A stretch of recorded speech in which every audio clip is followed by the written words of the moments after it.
okay, so the agenda for today is basically the Solow model. Okay, so we'll discuss Solow model. We'll see how to define equilibrium in a Solow model. Okay, and we'll see for different environments, we'll see how to figure out what happens in this particular economy. We would also like to see what happens over time in these kind of economies. Okay, is that fine?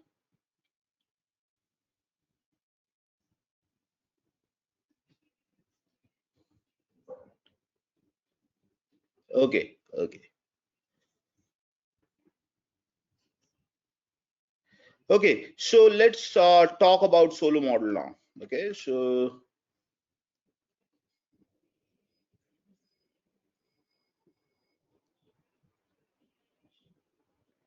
okay, so in the Solow model, you can imagine that there is just one person in the economy. Okay, so think of it as a Robinson Crusoe economy. Okay, so there's just one person in this economy, and there is only one good.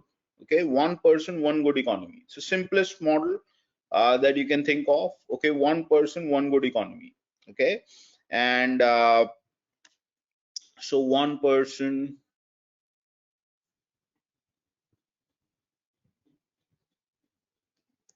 one good. Okay, okay. So what happens is that this particular good has multiple uses. It can be used directly in the consumption. Okay, and it can also be used as input in its own production. Okay, is that fine? This particular good has two uses. One is that it can be used for direct consumption. Okay, and it can also be used uh, as input in its own production. Is that fine? Okay, okay, okay. So what we are going to do is we'll consider a discrete time version. Okay, so it's a dynamic model, so there is a time involved. Okay, so we are going to consider right now a discrete time version of Solow model. You can also have a continuous time version of Solow model. Okay, but we'll do the discrete time version.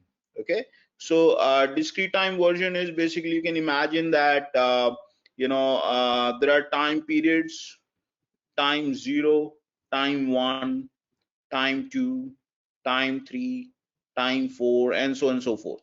Okay, so that's the discrete time version. Is that fine?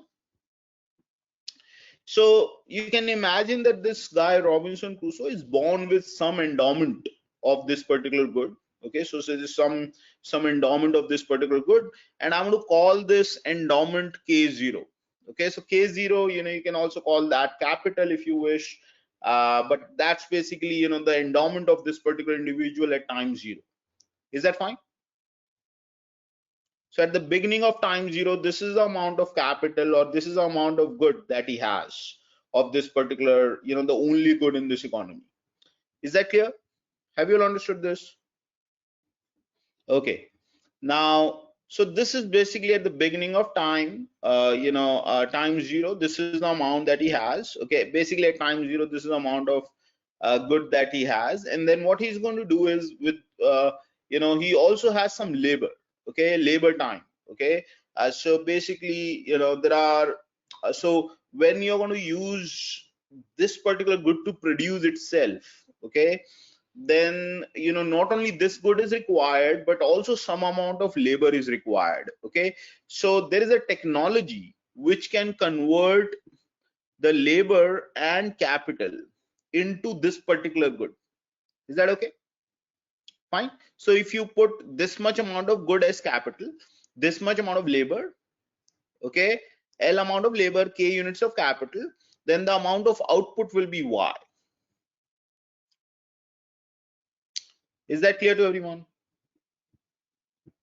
Okay, so we are going to assume that K0 is given, and we are also going to assume that some sequence of labor time is given. Okay, yeah, this will be the same good as the capital. Absolutely. Okay, so L0 is the labor time, is the amount of labor that he has at time 0. L1 is the amount of labor time that he has at time 1. L2 is the amount of labor time that he has at time 2, and so on and so forth. Okay, so basically a special case of this will be that he has same amount of labor time in every period. So this is also his endowment, basically the amount of time that he has to devote to work in each period. Okay, so this is like his time endowment. Okay, you can think of this as his good endowment, and this is his time endowment. So time endowment is the sequence, okay, of labor time that he has. Is that clear to everyone?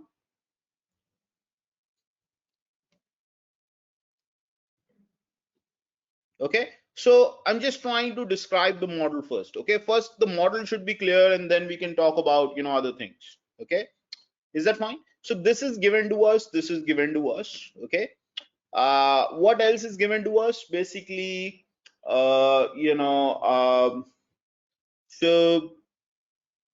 this production function is given to us. Okay, this is basically if at some time this is the amount of capital which is used to produce this particular output, and this is the amount of labor which is employed, then this is the amount of output that will be produced.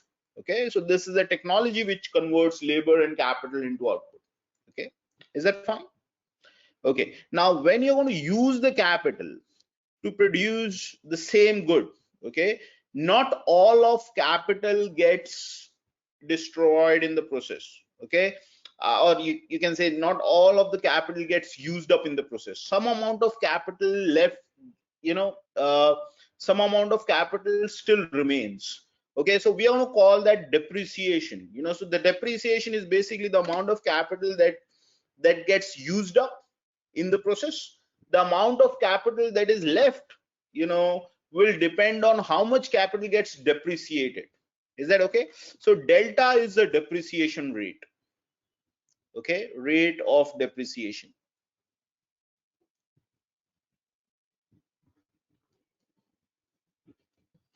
Okay, so let me give you an example. So suppose at time 0, k0 units of capital and L0 units of labor is used to produce output, then basically y0 units of output will be produced. Okay, y0 units of output will be produced, and how much amount of capital will be left? Well, so in this production process, delta k naught will get used up. Okay, and 1 minus delta times k naught will remain. Is that okay? So basically 1 minus delta k naught, you can use it again. Are you getting my point? You can use it again in the next period if you wish. Are you getting my point? Okay. Okay, so delta is between 0 and 1. We are going to assume this. Okay, and yeah, so this is so this is what depreciation means. Okay, now we are also going to assume that there is a constant saving rate. Okay, so what that means is, or you can say the constant consumption rate, whatever you wish. Okay, so basically, whatever output is produced during a particular time. Okay, so let's say y0 units of output is produced during a particular time, then s times y0 will be saved. Okay, and remaining will be used for consumption. Okay, so this will be saved and this will be consumed in time 0. Are you getting my point? Have you all understood this? So why I call this a simplest model, because if you really think about it, all the decisions are given to you. They're already given to you in this model, that this guy will produce using this technology. This is given, the sequence is given, initial amount of capital is given, delta is given, and then this decision about how much he's going to save in each period is also given exogenously. This savings rate is given to you. Is that fine?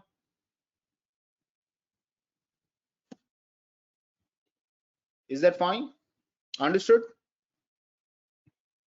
Okay, now let's see. Let's just all this, whatever we have, let's see how we can figure out what will happen over time in this economy with all this information. Is that fine?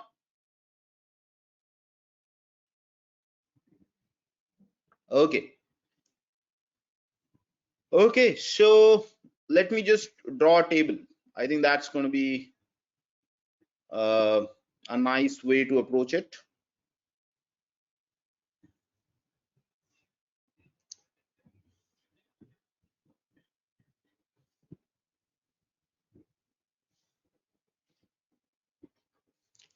Okay, so at time 0, we know K0. Okay, we know L0. So we know both these things. So basically, we know the output, right? Y0, right? So what is Y0? Y0 is F L0 K0, right?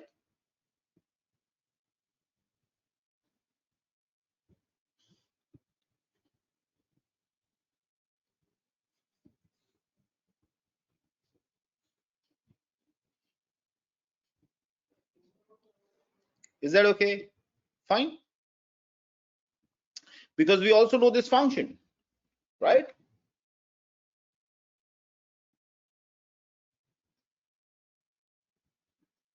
Understood so far? No problem. Now, how much is he going to save? ST will be, savings rate is given. So he's going to save. So what is S0? S0 is S times Y0, right? So savings rate is given, so he's going to save part of it. Okay. And we are also given how much is he going to consume, right? Because if this is going to save this much, then he's going to consume 1 minus S times Y0, right?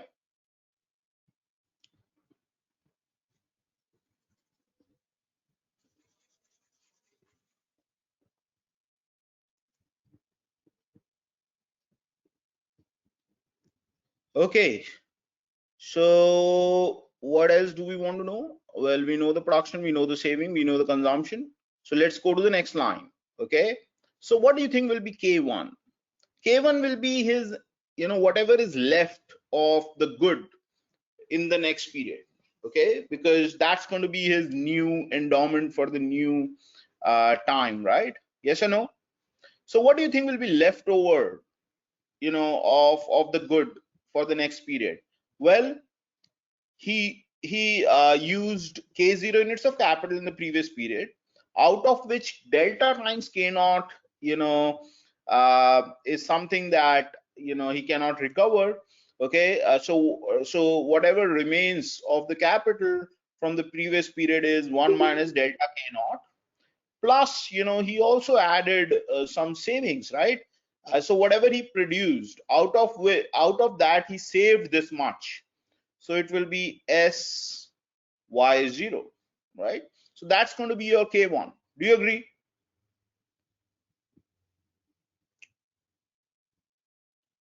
Yes. So we know K1 also. Okay. So what is K1?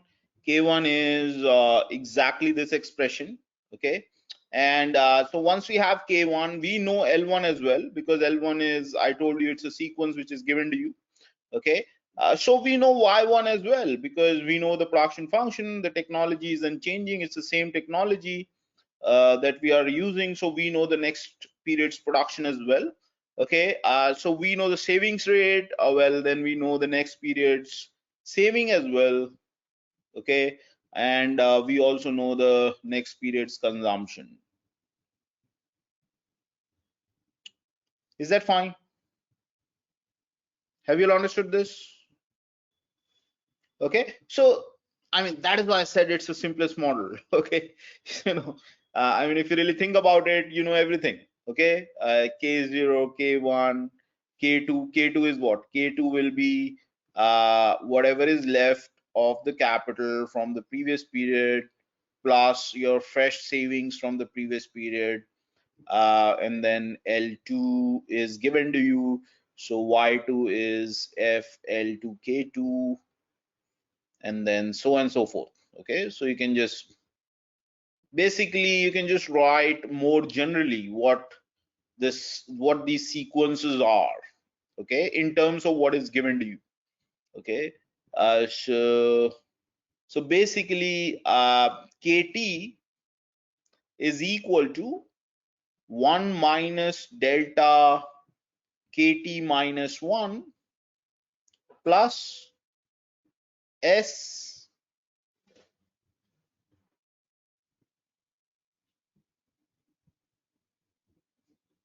f lt minus 1 kt minus 1. Is that okay? Yes or no? Because y, what is y0? What is yt minus 1? It is exactly this, right? So that's all that I've written. Okay. So this is how your capital transition over time. Okay. This is how the capital changes over time. Okay. This equation tells you the way the capital changes over time. And once you know this, okay, you already know your how labor, the labor path. Okay, so you know the capital path, you know the labor path, so you know the output path, you know the saving path, and you know the consumption path. Is that fine? Have you understood this? Any questions so far? Okay. So what I'm going to do is, we'll do some examples now. Okay, we'll see what is happening to the capital, what is happening to the output, what is happening to the consumption, for some simple setup. Okay, and then later on, we'll just do something with these labor sequences. Maybe we'll add some population growth. Okay, so it's no longer a one-person economy, but there are lots of Robinson Crusoes who are taking, who are getting born in every period. Okay, so you can imagine like that. Okay, and there is some population growth in this model. Okay, so you can imagine still it's a representative consumer economy, but there are a lot of consumers of the same type. Okay, and there is some population growth, okay, which is included in this model. And then we can also think about what happens if, let's say, the production function changes every period. Okay, so we can imagine some technological growth, okay, which means that the production function is probably improving with time. Okay, so with let's say development of knowledge and understanding, uh, you know uh, the the procedure to produce output is actually uh, getting better. Okay, and you are able to produce probably more in future periods than in the current period. Okay, so let's now just consider some simple economies, okay, where we'll try and see what happens over time to this capital path, labor path, output path, saving path, and the consumption path. Okay,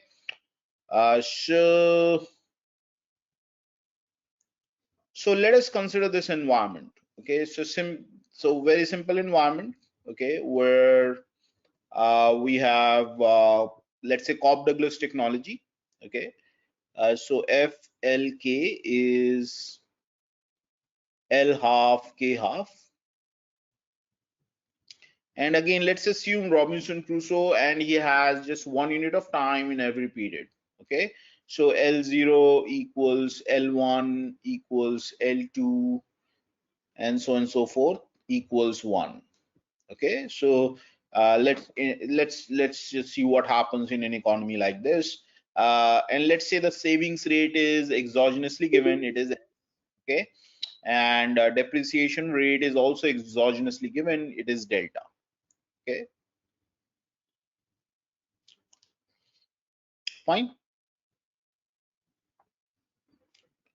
Okay, so what I'm going to do is I'll just write it in this form. Okay, kt plus 1 is equal to 1 minus delta kt plus s f lt kt. Okay, I mean it's the same thing, it's just that I'm just writing the time as t plus 1 on the left hand side rather than t and t minus 1 here. Okay, that's it. Okay.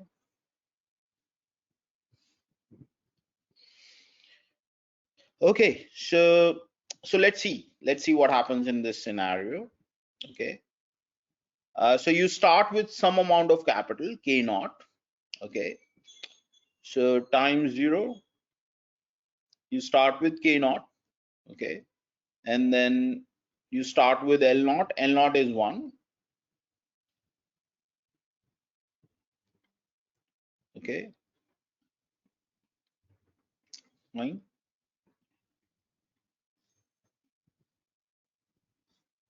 And then how does what is the output in time 0? It is just going to be k naught to the power half, right? Yt is k naught to the power half, right? Because Lt is 1, so this is just going to be k naught to the power half.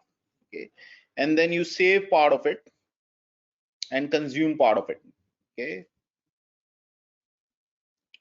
so saving in time 0 will be s k naught to the power half, and consumption in time 0 is 1 minus s k naught to the power half.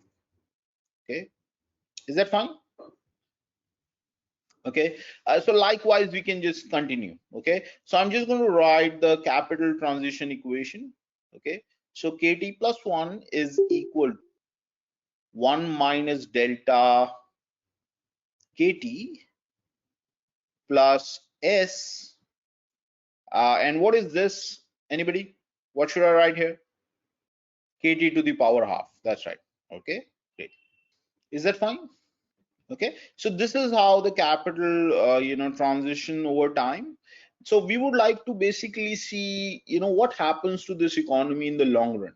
Okay, I mean, does this convert somewhere, or or basically will so what happens to basically the capital over time, what happens to the consumption over time,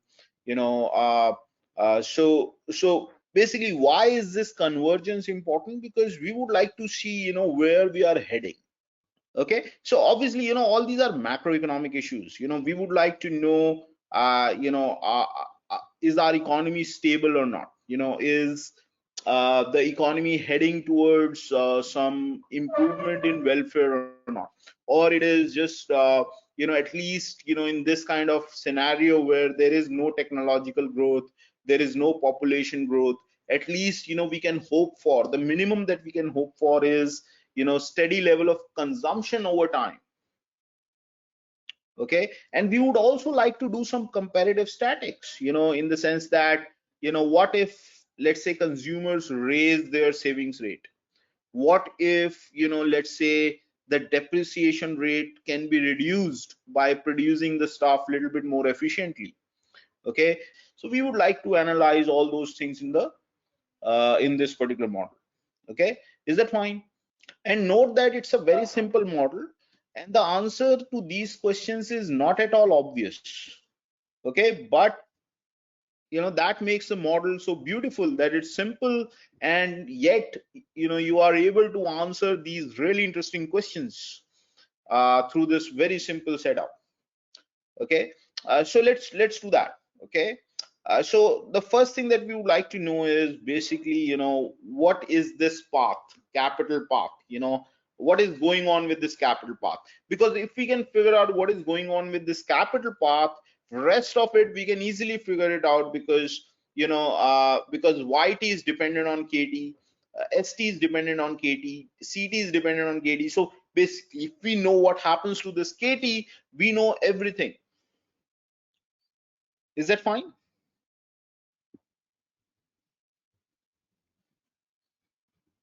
Okay, so how do we figure this out? Okay, well, I mean, if you really think about it, you can actually think of it as a sequence also. It's a sequence of capital, because it's just kt plus 1, right? K0, k1, k2, whatever, and this is a relationship. That's how you can think about it, or you can just plot it and analyze it. Okay, so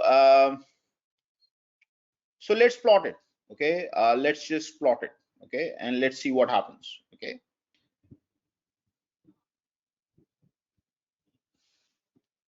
so what I'm going to do is I'm going to put KT on the horizontal axis and KT plus 1 on the vertical axis. Okay, it's kind of a little weird way of dealing with it, but you will find that it is actually very interesting. Okay, it's kind of fun as well. This is a very nice way of handling this kind of problem. Okay, so you can imagine that this is kind of y. Okay, and this is x. Okay, so it's like y as a function of x. So you can think of it in this way. That's it. Okay, so basically you are plotting this thing. Are you getting my point? You are plotting this part. Basically this part is what you'll be plotting. Okay, so you know how to plot this, right? I mean, it's just a concave function of KT. This is concave, this is linear, sum of concave functions is concave. You already know all this, so you can just simply do some derivatives and check what happens to the slope, and then you can easily figure out the graph of this. Okay, so so let's do that. Okay, so what is the derivative of this with respect to KD? 1 minus delta plus s divided by well 2 KT half, right? Yes or no? Just check, if there is any calculation error, please tell me. Is this the derivative? Okay, yeah, so this is a derivative. Okay, now what happens as KT goes to 0? Okay, KT goes to 0, this goes to infinity. Okay, and as KT goes to infinity, this goes to 1 minus delta. Okay, this goes to 1 minus delta, right? So basically you're going to get a graph like this, which it's concave. Okay, it's concave because as KT increases, the slope is falling. Okay, so it is concave. Okay, and okay, and it is going to go like this. Is that fine? And notice that this is it's not like its derivative is not converging to 0. It's converging to 1 minus delta. So basically this just tells you that it is going to become asymptotic to some line with slope 1 minus delta. That's all that it means. It is just going to become asymptotic to some line with slope 1 minus delta. Okay, so now what I want to do is this. I want to see what happens over time, okay, to this capital. Okay, so what I'm going to do is I'll plot a 45-degree line. Okay, it's a concave function. Plotting a 45-degree line will help. Okay, how is that going to help? I'll tell you in a moment. Okay, so let's draw a 45-degree line. Now, do you agree that it will cut this curve somewhere? If I draw a 45-degree line, do you agree it will cut this curve somewhere? Why? Why it will cut this curve somewhere? What information here tells you that it will cut this curve somewhere? Exactly, because its asymptotic slope is absolutely less than 1, so it will cut it somewhere. That's right. That's exactly the reason why it will cut it somewhere. Okay, so let me draw that line. Okay, and let's say it cuts here. Okay, okay. Now, how do you analyze what happens to the capital over time? Okay, how do you analyze that? Well, you can start with, so you're starting with somewhere, so you know the position of k0, right? You know where k0 is. So let's say k0 is here. Okay, so what do you think will be k1? Where will be k1?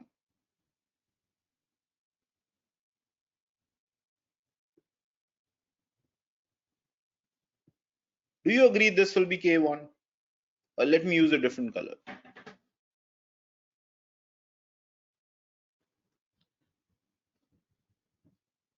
Do you agree this will be K1? Yes. Okay. Now, how do you figure out what K2 is? How do you figure out what K2 is? Well, that is why we have plotted 45-degree line. Okay. Because once you know that this is K1,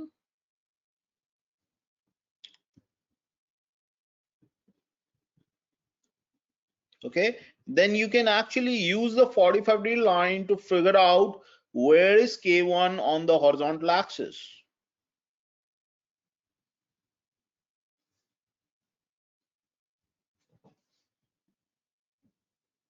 right? Yes or no? Okay. Now, once you know K1, you can figure out K2, right?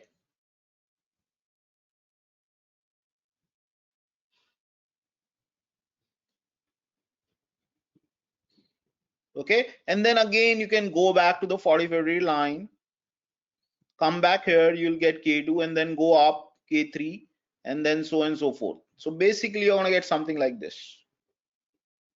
Okay. So can you see that some convergence is happening? I mean, at least in this case, can you see some convergence? Okay. So this point, that is where we are heading. Now, can you tell me, if you are here, what happens to the capital in the next period? If you are at this point, if you are at this point where this point where this capital path is converging, what happens if you are already here? What happens to the capital in the next period? Exactly, you will stay there, right? You will stay there. Yes or no? If you are here, you will stay there. Okay. So basically, we are heading towards a point which has this property that if you reach there, you stay there. Such a point is known as steady state. Okay. Such a point is known as steady state. So steady state is a point where if you are there, you stay there. Okay. Now notice that there is another steady state here. Okay. If you see, 0 is also the steady state, because if you are at 0, you stay at 0. You can check. If k is 0, then kt plus 1 is also 0. If kt is 0, then kt plus 1 is also 0. So 0 is also the steady state. This is also the steady state. 0 is also the steady state. Okay. But the good thing is that we are not heading towards this one. Okay. No matter where you start from, okay, you are actually heading towards this one. Okay. So such a point which has this property that if you are away from it, okay, but but you are basically coming towards it, like basically if so this is a steady state and this is also a steady state, but this steady state is special in the sense that it has an additional property that if you disturb the capital path a little bit, and let's say you remove the capital path from the steady state, okay, then you automatically reach there. Okay. So such a property is known as stability property. Okay. So we say that this particular steady state is stable. Is that fine? Okay. So there are two steady states, one is 0 and the other is this point. Okay. So first what we can do is we can figure out what this point is. Now why is this point important? This point is important. One is that it's a steady state, because if you are there, you stay there. Second reason why this point is important, because it's stable in the sense that you are starting from here and you are heading there. Okay. So if you are heading there, that means that this is what you'll be enjoying in the long run in this economy. This is the amount of capital that this particular economy will be enjoying in the long run. Okay. Now we started with k0 here, but if we start with k0 to the right of it, then also you will reach this point. Okay. So I'll leave that as an exercise. Do the same thing. Do the check that if you start from the right of this point, then also you'll be heading towards this point. Are you getting my point? Okay. So try that. Okay, try that on your own. Okay. Okay, so let's find this steady state now. Okay, so can you tell me how should I find this once I know that this is what happens? So how will I find this steady state? Absolutely, just put k star here, k star here, k star here, and then solve for the k star. Okay, so k star equals 1 minus delta k star plus k star half. Okay, and you just have to solve for this k star. So how do you do that? Well, you can cancel the k star. You're going to get delta k star equals k star half. Okay, and then this is going to give you what? Sorry, there is also savings rate. Sorry about that. Okay, just s. Okay, so what are we going to get? Let's see. Let's take this to the other side. Let's take this to the other side. So k star is s by delta square. Yes. So this point is basically s by delta square.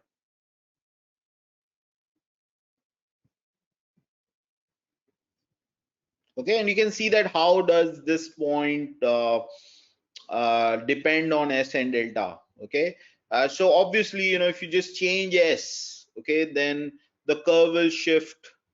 This red curve will shift upwards, and then you will have the intersection of this curve and the 45-degree line to the right.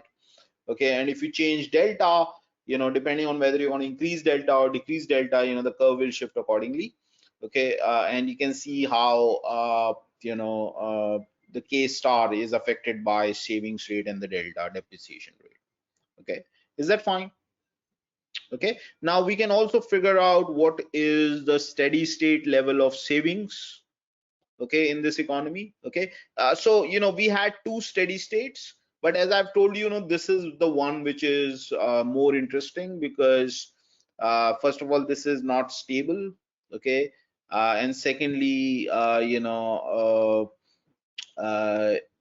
it's unlikely that you will start from 0 units of capital. Okay, I mean, the economy that has 0 units of capital, so that's not a very realistic case. Okay, so if you are starting from a positive amount of capital, then you will end up at this one.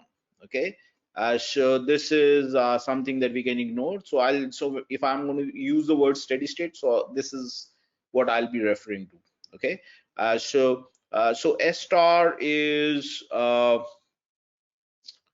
yeah, S star. So basically the savings per period, okay, in the steady state, okay, is going to be you just multiply this by S. Okay, so S into S by delta square. Okay, so this is going to be your per period savings.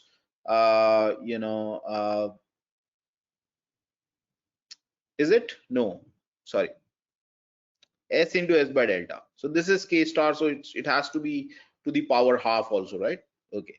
And what is Y star? Y star is S by delta, right? And what is C star? C star is 1 minus S times S by delta. Is that okay? So this is basically what will happen in the long run.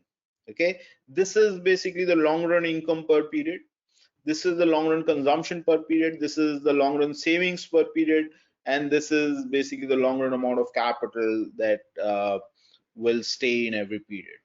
Is that clear to everyone? Okay, now you can also ask these kind of questions here, that what savings rate maximizes the consumption in the long run. Okay, so basically what is the savings rate S such that in the long run the consumption is maximized. Are you getting my point? Have you understood the question here?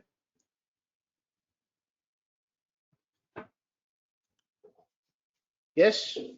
Okay, so basically we are trying to ask, I mean, here the savings rate is given to us. So we are actually approaching this level of consumption in every period. uh, you know so what savings rate will maximize our consumption per period in the steady state, or basically our long run consumption per period? What savings rate will give us that? So that savings rate, there is a name for it. We call it golden rule of capital accumulation. Okay, so the savings rate that maximizes this C star, okay, is known as golden rule of capital accumulation. Okay, so S that solves this problem,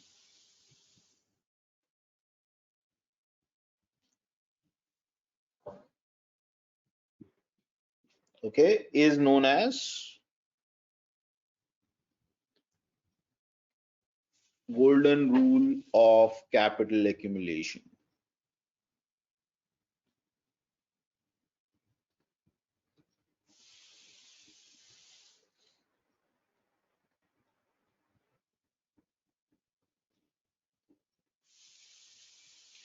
Have you understood this? Okay, now can you tell me what what savings rate will maximize C star? Half. Is that okay? So you can just solve this problem. You just need to maximize 1 minus S into S by delta, okay, with respect to S, where S is between 0 and 1. Okay, so you just have to solve this problem, okay, which is a straightforward problem because it's just a quadratic function, okay, and concave function. So you just have to set the derivative equal to 0, and you're gonna get uh, SG, okay, let's call this SG equals half. Are you all getting this? Okay. So similarly, you can figure out what is the golden rule of consumption in every period. Okay. Well, so basically the consumption level associated with golden rule of capital accumulation. So that is something that you can easily get by just substituting half over here. Okay, so you're going to get 1 by 4 delta, so that's basically the amount of consumption that these consumers, this Robinson Crusoe, can enjoy in every period in the long run if he's going to save according to golden rule of capital accumulation. Okay, and that's the maximum that he can get. Is that fine? Okay.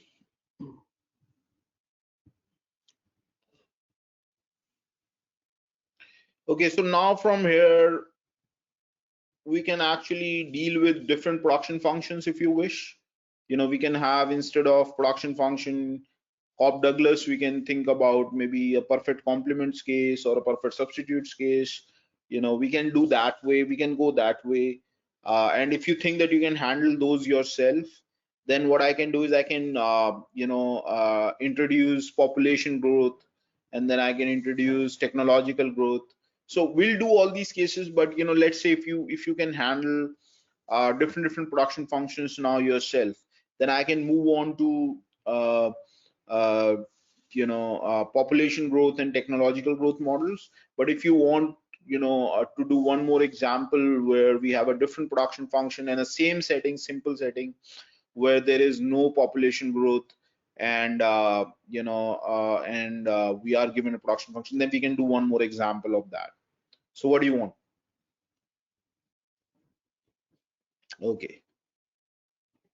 Okay, so what I'm going to do is, let's talk about perfect complements case. Okay.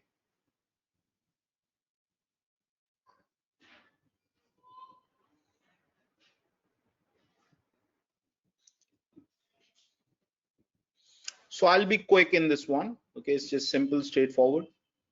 Okay, it's just that it's not differentiable, so you may have to, just plot the graph properly. Okay, with because you cannot use derivatives here. Okay,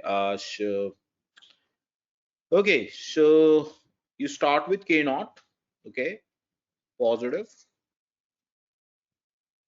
Okay, and then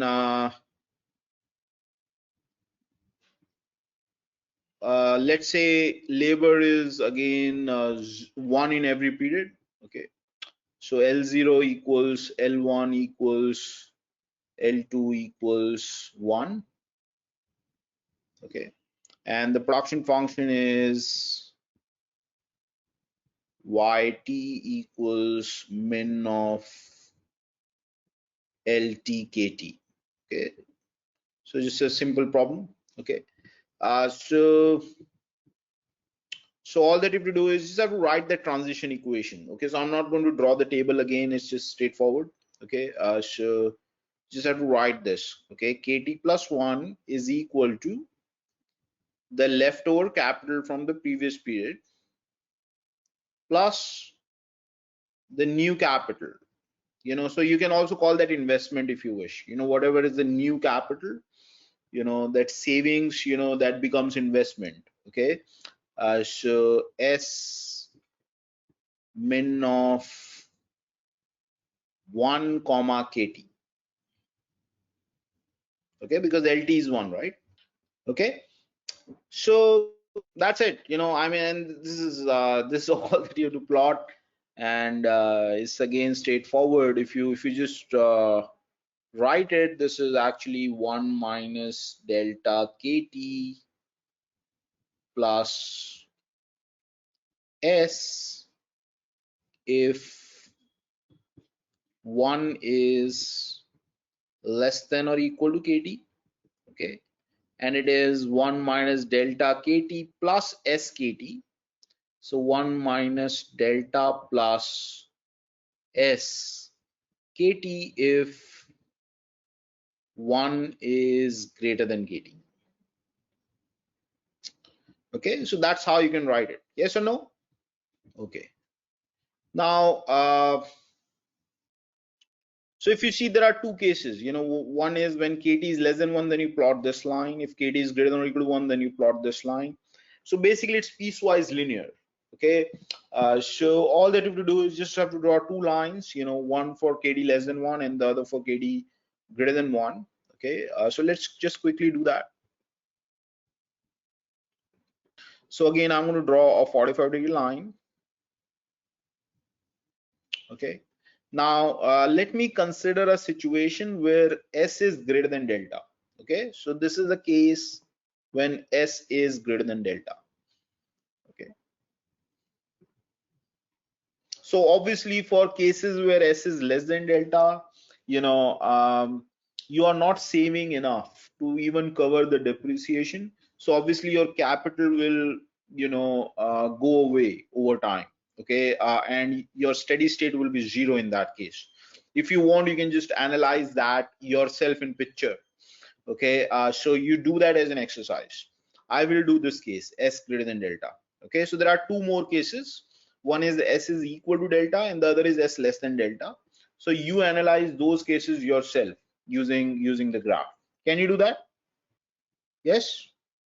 Okay, so let me consider S greater than delta. So if S is greater than delta, notice that this is uh, a line with slope greater than 1. So if it is a line with slope greater than 1, then this is how it's going to look.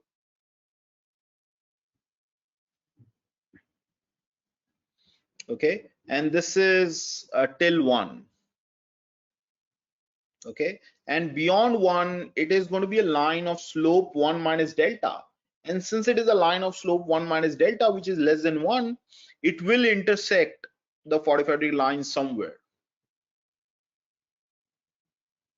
Is that okay? Now you can figure out the steady state, right? I mean, that's just straightforward.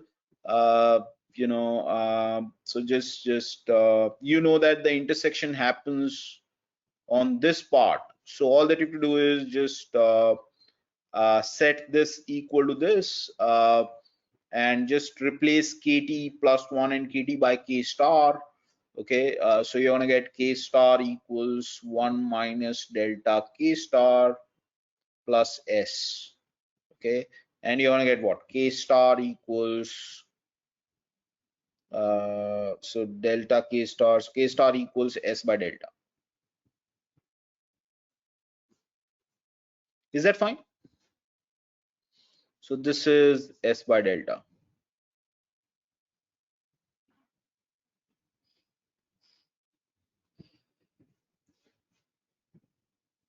Any questions? Okay. Again, you can see that there are two steady states. One is this one, and the other is this one. But this one is stable. Okay. So how do you check that? Well, you do the same thing again. You can use the picture to check that it is stable. So you go up like this, and then you go to the right, then go up, then to the right, then go up, then to the right, and you can see that we are heading towards this. Okay. Similarly, you can check. Nope, we are not getting S by delta every time. We got S by delta square here. Okay. Here we are getting S by delta. Here we got S by delta square.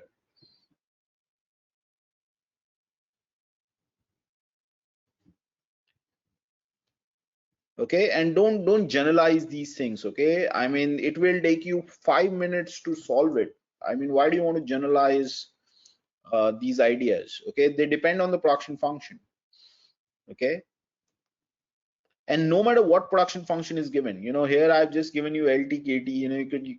You can work with any production function that we have done in consumer or in producer problem. I mean, you can figure that out.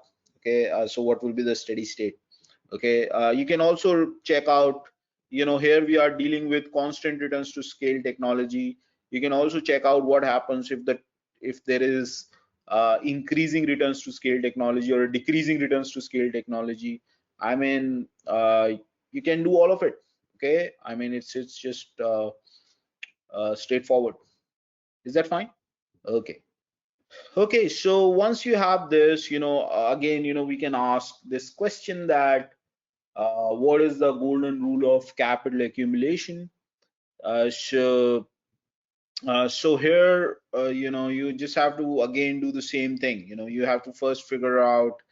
Uh, you have to basically write output.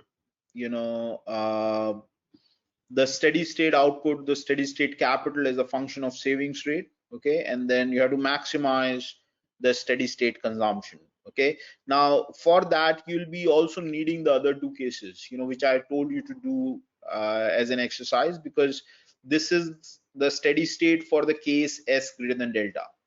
Now since you are choosing S, you need a complete function. You just cannot just take this only and then do the maximization. That's not going to work. You have to also figure out what happens to the steady state when S is equal to delta, what happens to the steady state when S is less than delta.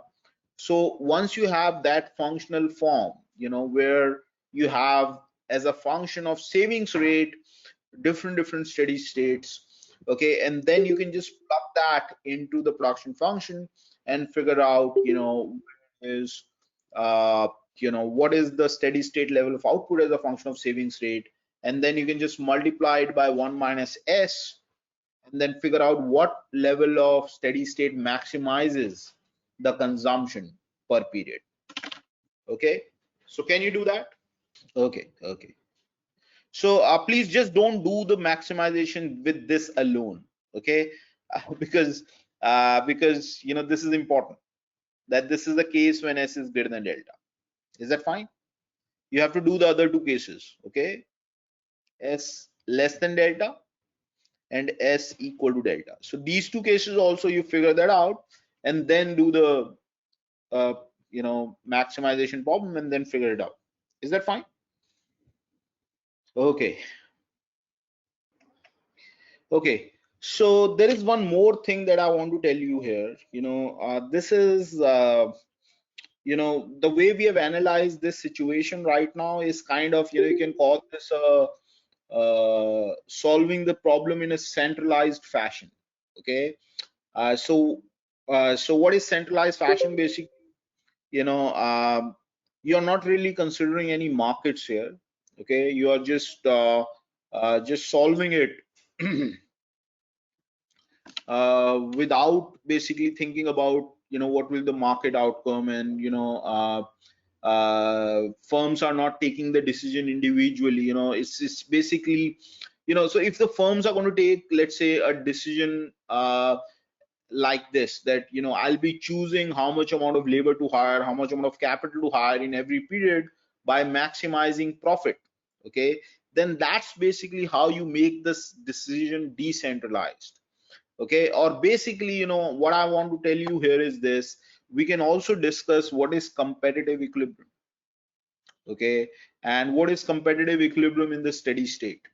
Okay, so we can discuss all this, okay, I mean, and we can talk about what will be the wage path across time, what will be the rental path across time, and in the steady state, what will be the wage rate, what will be the rental rate. So we can answer all those kind of questions. Is that fine? Okay, now in this economy there is only one good. Okay, there is only one good, so we don't have to worry so much about the price. Okay, so price is something that you can take it as numerator. In every period, you can think of the wage being paid in terms of this particular good, the rent being paid in terms of that particular good. Okay, so I'm not going to write the definition of competitive equilibrium. The idea of the definition is exactly this: that in every period, Robinson Crusoe is basically, he's the owner of the firm, as well as owner of all the resources, capital, labor, everything. Okay, so in every period, what is he going to do is the following: that he's going to take wage and rental rate as given.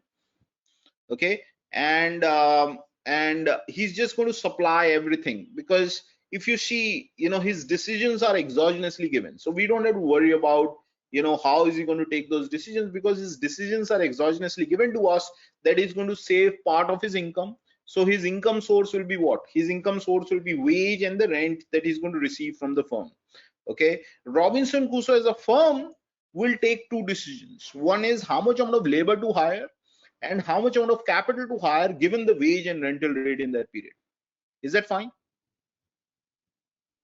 Okay, now those two decisions that the firm is going to take, we know that in this particular economy, in every period, this is how the capital path will be and this is how the labor path will be.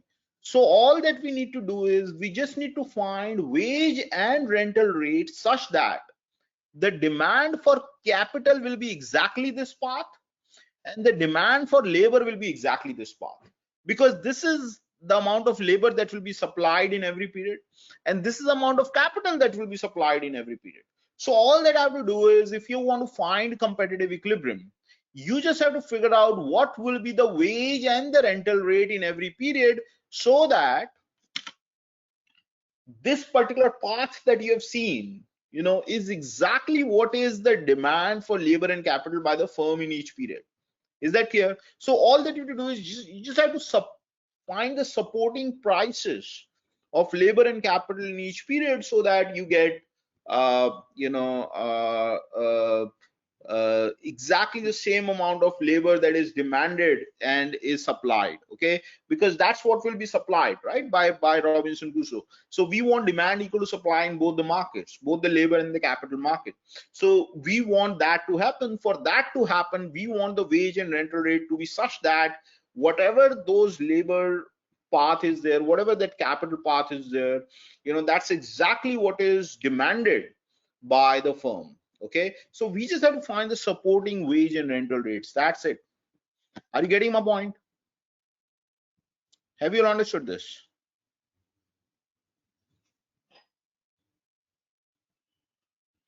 Okay, so let's do that quickly. Okay, so it's not difficult at all. Let's do that quickly. Okay, so again, as I've told you, we are assuming that price of this particular good is one in every period. So what that means is this particular good is the numerator, or you can say that the wage will be paid in terms of this particular good, or you can think of it as a real wage. Real wage means in real terms. Okay, you are paying. So macroeconomists use the word real wage, which means exactly the same thing, as basically this particular good is a numerator good. So microeconomists use the word numerator, macroeconomists use the word real wage. Okay, so it's the same thing actually, no difference at all. Okay, so all that you have to do is you just have to figure out what will be the uh, uh, wage and the rental rate, so that firm maximizes its profit along this path. Okay, is that fine? Okay, so let's do that for this problem first. Okay, let's figure out what will be the wage and the rental rate in this situation. Okay,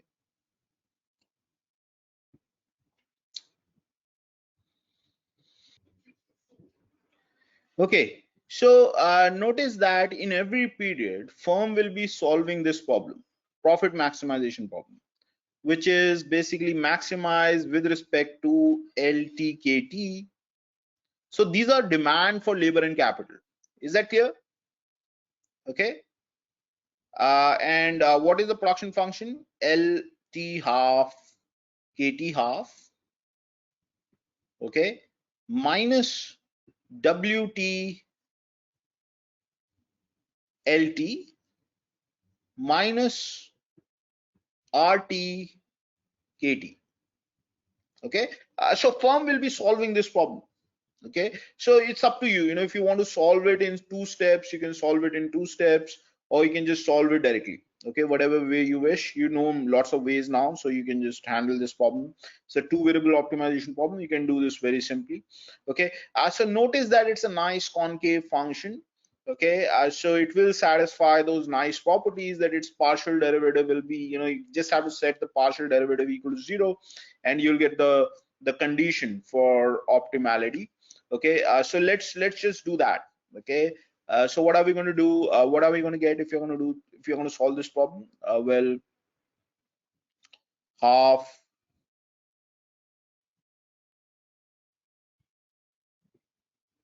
KT half LT half is equal to WT, right? Okay, and similarly half LT half KT half is equal to RT, right? Yes or no?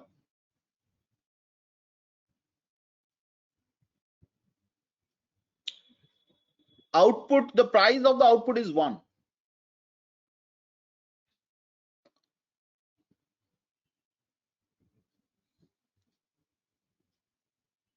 It's the numerator. Okay, yeah. Okay, so so all that so basically, now if you really think about demand equal to supply. Okay, so we already know the supplies of capital and labor. Do you agree? We already know that.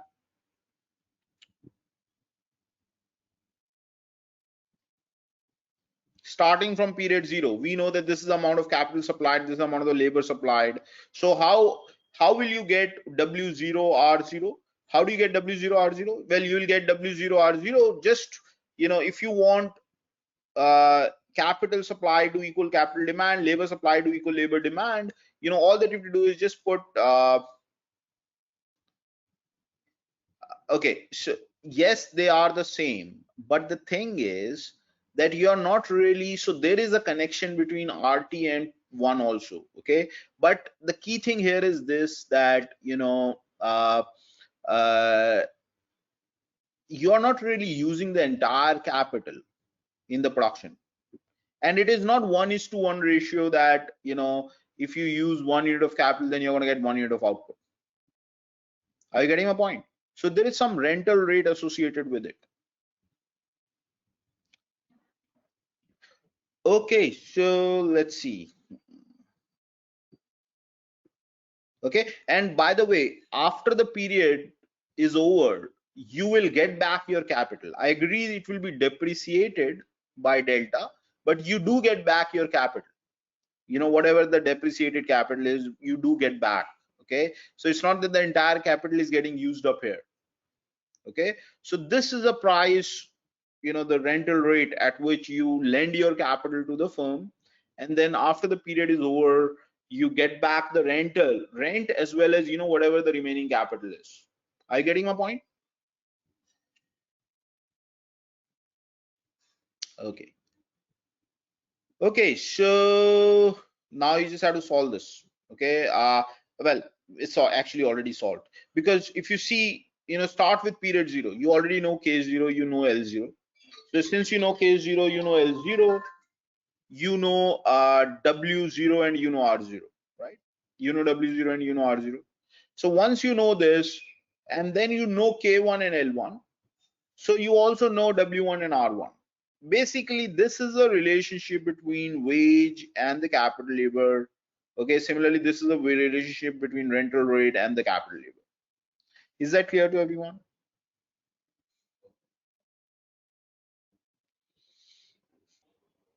Okay, now let me give you 5 minutes. Okay, so before I do that, can you figure out the wage and the rental rate in the steady state? So what is W star and R star in this problem? Yeah, so all that you have to do is just plug in, the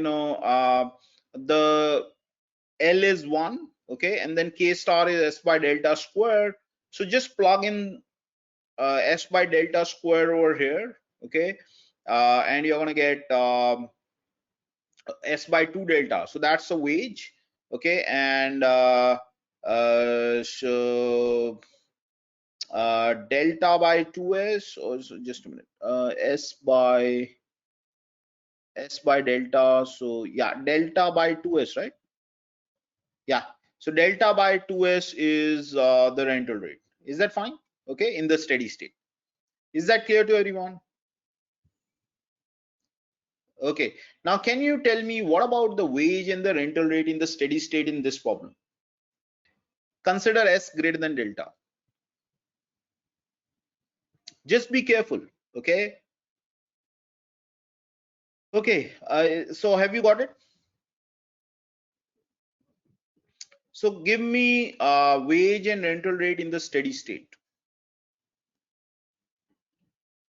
for this case. I mean, after doing so much of micro, you should be able to do this very quickly.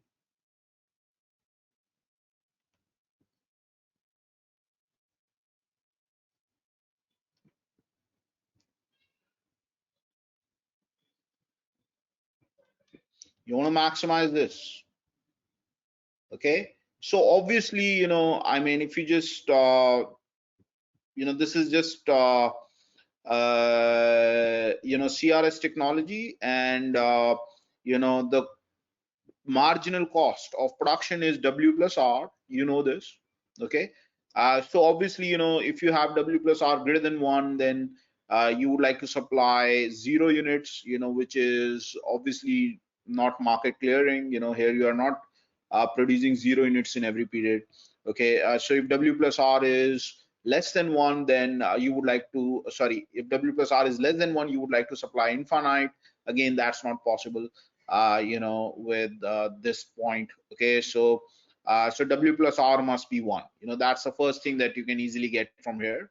Okay. The other thing is that if you see, the capital that is being used in the steady state is more than 1. Okay. So labor is 1 and this is more than 1. So that means wage must be 1 and rental rate must be 0, because only then you will use more amount of capital and labor. Yes or no? So that's it. That's the competitive equilibrium, steady state wage and rental rate.